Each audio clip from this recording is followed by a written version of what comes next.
High entrepreneurs, you can beat us in ocean but you can not beat us in river. ऐसा बोलना है Alibaba के founder Jack Ma का, जो कि मैंने एक स्टोरी में सुना था, तो उसको डिकोड करते इससे एक अच्छा बिजनेस लेसन सीखते हैं और बड़े बड़े बिजनेस की फाड़ते हैं। सॉरी, ये उस टाइम की बात है जब ईबे चाइना में लॉन्च होता है और ईबे का डायरेक्ट कंपटीशन होता है अलीबाबा से। क्या स्ट्रेटेजी अलीबाबा जो अपनाता है वो ईबे को आउटबीट कर देता है चाइना में। बोलता है कि जैसे ये एमएसएमई छोटे बिजनेस स्टार्टअप्स, ये एडवाइस सबके लिए और सबके लिए काम आएगी, और ये ऐसी हेल्पफुल टेक्निक है जो आपको बड़े बिजनेस को बीट करने में हमेशा हेल्प करेगी ही करेगी, लेकिन आपको ये चीज सीखनी पड़ेगी। So what I am saying कि you can beat us in ocean but you can not beat us in river.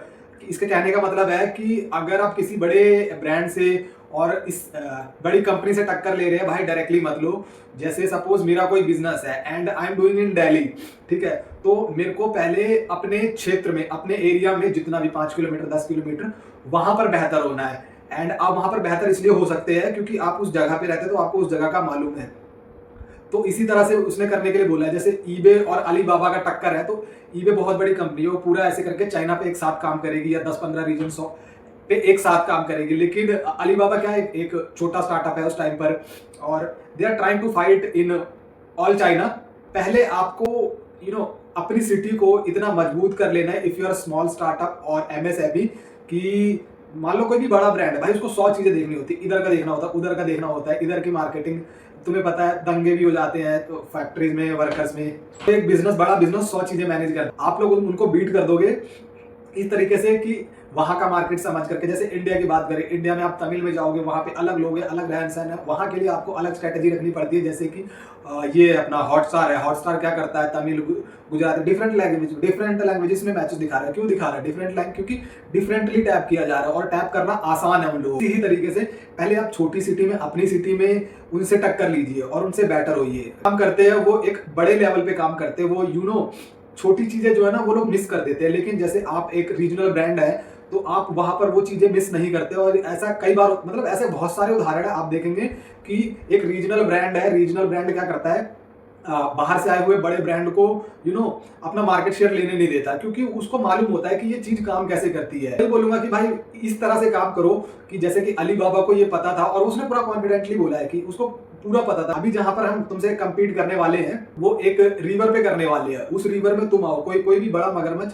बड़ी मछली, बहुत बड़ी मछली वो रिवर में नहीं आना चाहेगी। में आप जाओ मत, बाद में जाओ जब इतने बड़े हो जाओ। सबसे पहले बेहतर तरीके से अपनी सिटी को कैप्चर कर लिया जाए, उसके बाद ही बाहर जाया जाए। कोई भी उल्टा सीधा दिमाग नहीं लगाना है, फॉल्स इंफॉर्मेशन पे भरोसा करके गलत स्टेप उठा लिया। बाबा का फाउंडर जैक मा चाइनीज लोगों से बहुत ज्यादा अवेयर है। EBay is not aware, it is a American company.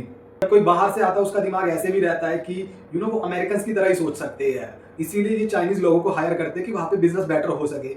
But फिर भी अमेरिकन इन्फ्लुएंस रहता है, चलती है, कश्मकश चलती है। इन्हीं सब चीजों का छोटे स्टार्टअप को फायदा मिलता है, क्योंकि आप उन्हें बेहतर तरीके से समझते हैं तो आप बेहतर मार्केटिंग कर सकते हैं, क्योंकि आपके रिलेशन अच्छे हैं आपके शहर में, इसलिए आप अच्छा बिजनेस कर सकते हैं। तो ऐसे बहुत सारे रीजंस हैं जो आपको एज देते हैं बड़े बिजनेसेस से कंपीट करने के लिए इन योर सिटी। जब जैसे सपोज आई एम और someone is doing business in Delhi, और दिल्ली में उसने ठीक बिजनेस कर लिया, तो वो गुड़गांव जाएगा और नोएडा जाएगा, ऐसे जाओ। इस तरह से करने के बाद गुड़गांव के बाद you can go in Haryana, right?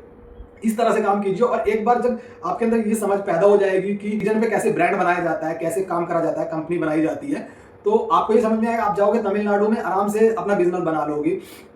And मुझे लगता है कि अगर इस तरह से आप काम करोगे तो जो इंटरनेशनल ब्रांड है, जो नेशनल ब्रांड है, उनको भी आप बीट कर दोगे।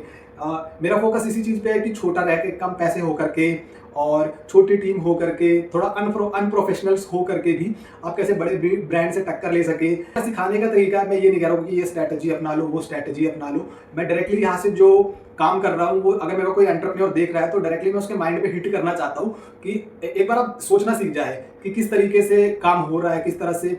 हालांकि हर बिजनेसमैन और एंटरप्रेन्योर को ये पता है कि सारा काम दिमाग से ही हो रहा है, नई टेक्निक और स्ट्रेटेजी से हो रहा है। बट जो आपसे ऊपर है वो आपसे बेहतर सोचते हैं। वो बेहतर कैसे सोचते हैं? ऐसे ही सोचते हैं, और मैं वही सिखाने की कोशिश कर रहा हूँ। एक बार आपने अगर रीजन को क्रैक कर लिया और दूसरी बार आप हरियाणा में चले गए और आपने हरियाणा क्रैक कर लिया, तो आप समझ जाएंगे कि आप पंजाब जाएंगे तो पंजाबियों की तरह बिहेव कीजिए और पंजाबियों को पंजाबियों की तरह सेल करने की कोशिश कीजिए।